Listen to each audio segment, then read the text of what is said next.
अस्सलाम वालेकुम। आज हम मनी प्रॉब्लम चेकलिस्ट की बात करने जा रहे हैं।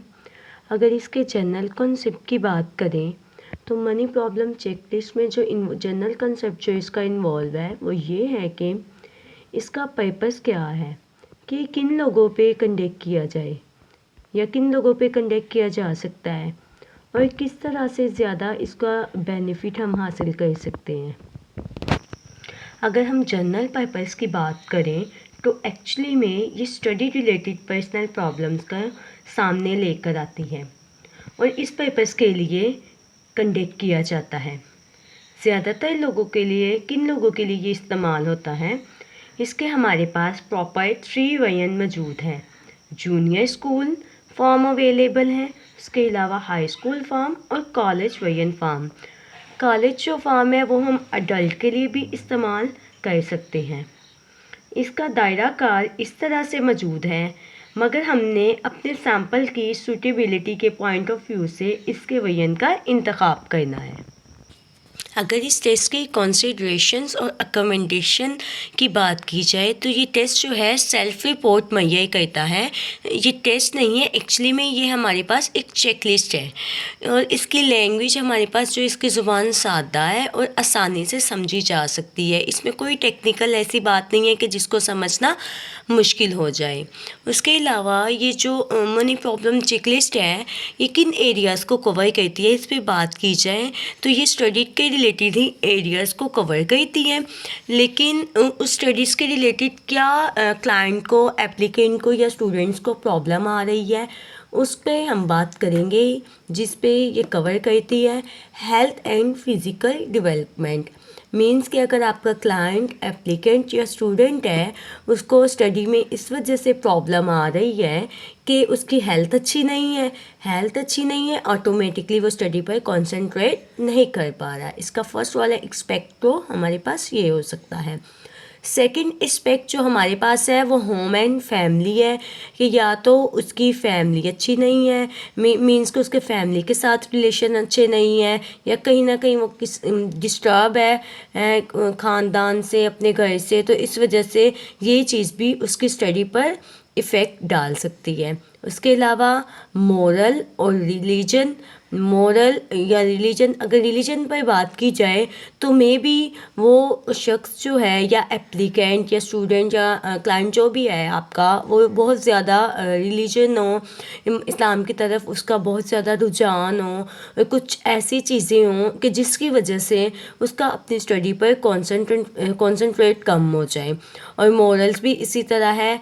कोर्टशिप की बात की जाए तो ये भी उसी एरिया में से एक एरिया को जो कि उसकी स्टडी पे इन्फ्लुएंस कर रही है, इफ़ेक्ट कर रही है। उसके बाद बात की जाए सेक्स एंड मैरिज की तो सेक्स जो है वो किसी भी एज का कंसीडर किया जा सकता है, शादी से पहले भी कंसीडर किया जा सकता है, या अडोलसेंस जब क्लाइंट या एप्लीकेंट या स्टूडेंट है अडोलसेंस की तरफ बढ़ रहा हो तो उसकी शादी से पहले भी जो सेक्स की क्यूरोसिटी है तो वो भी उसकी इंक्रीज़ होती जाती है। या मैरिज में शादी के बाद उसके रिलेशंस में कोई प्रॉब्लम आ गई है, इस चीज़ को भी हम चेक करते हैं, इन एरियाज़ को भी कवर करते हैं। उसके बाद है अगर इसकी डेवलपमेंटल हिस्ट्री की बात की जाए तो मनी प्रॉब्लम चेकलिस्ट को रूसेल मनी ने डेवलप किया था।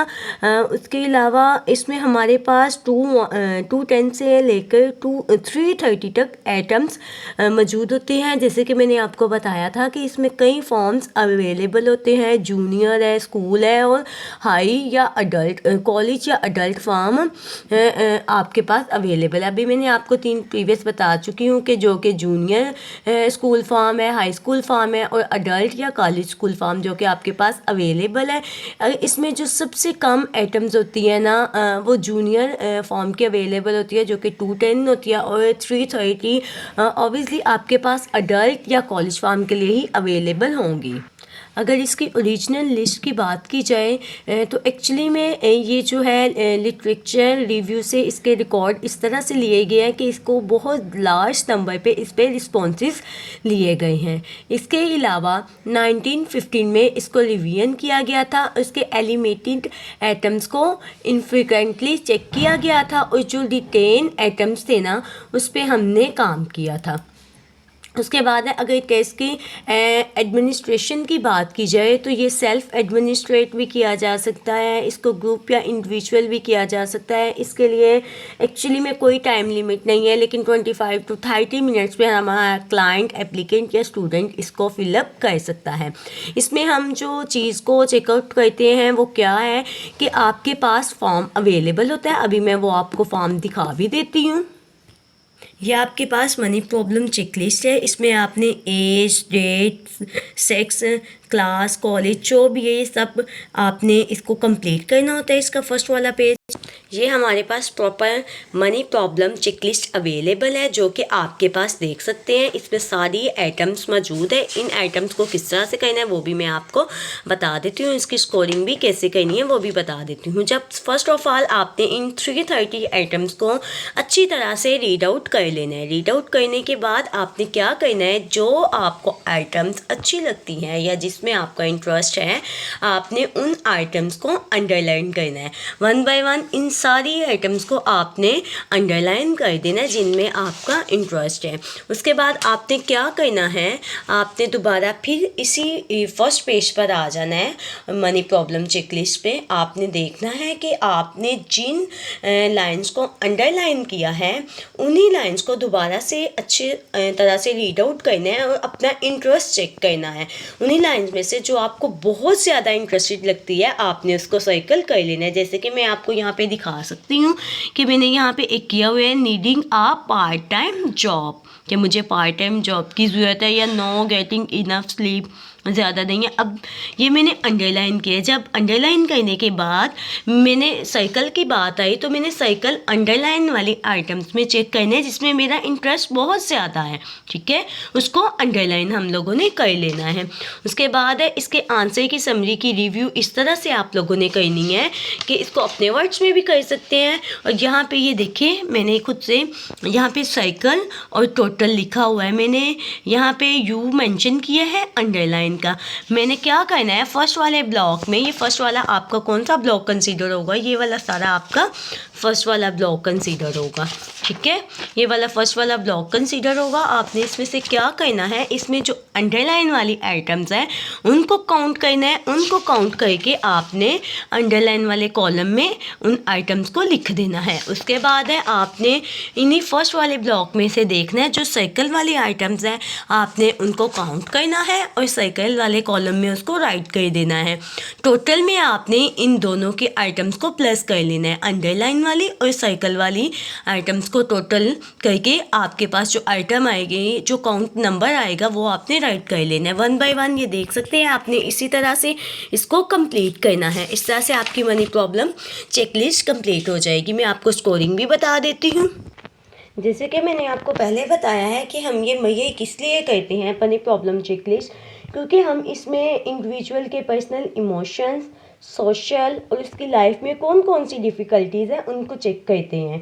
डिप्रेशन में है, एंग्जाइटी में है, वो लोनलाइनेस फील कर रहा है, उसके इंटरपर्सनल कन्फ्लिक्ट कैसे हैं, उसके फैमिली और रिलेशनशिप इशू कैसे हैं, उसके वर्क एंड एकेडमिक चैलेंजेस कैसे हैं, उसको क्या क्या प्रॉब्लम फेस करनी पड़ रही है, किस वजह से फेस करनी पड़ रही है, उसका सेल्फ इस्टीम और पर्सनल ग्रोथ कंसाइंस, इन सारी चीज़ों को हम लोग चेक करते हैं। इसलिए हम मनी प्रॉब्लम चेकलिस्ट यूज़ करते हैं। चेकलिस्ट की बात की जाए तो ये हमारे पास नॉन प्रोजेक्टिव टेस्ट है जो कि चेकलिस्ट के बेस पर है।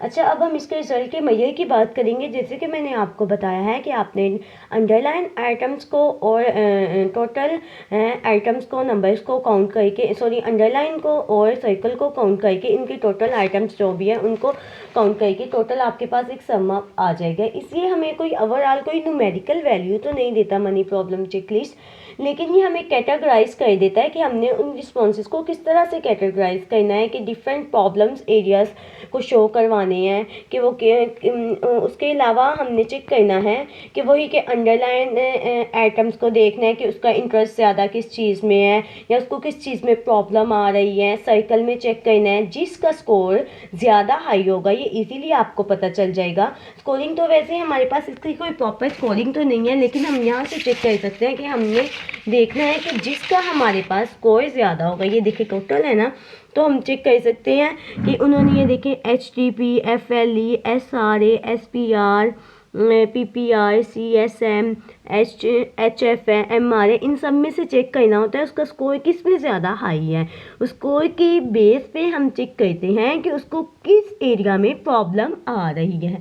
आया कि उसको एकेडमिक चैलेंजेस में प्रॉब्लम आ रही है, या उसके इंटरपर्सनल रिलेशन में प्रॉब्लम आ रही है, उसका इमोशनल में प्रॉब्लम आ रही है, कि मीन्स कि उसकी डिफ़िकल्टीज़ क्या हैं, उसके पैटर्न्स क्या हैं, उसके सेल्फ इस्टीम में, या उसके काम करने में, या उसको सोशल होने में प्रॉब्लम आ रही है। इस चीज़ को हम लोग चेक करते हैं। Thank you.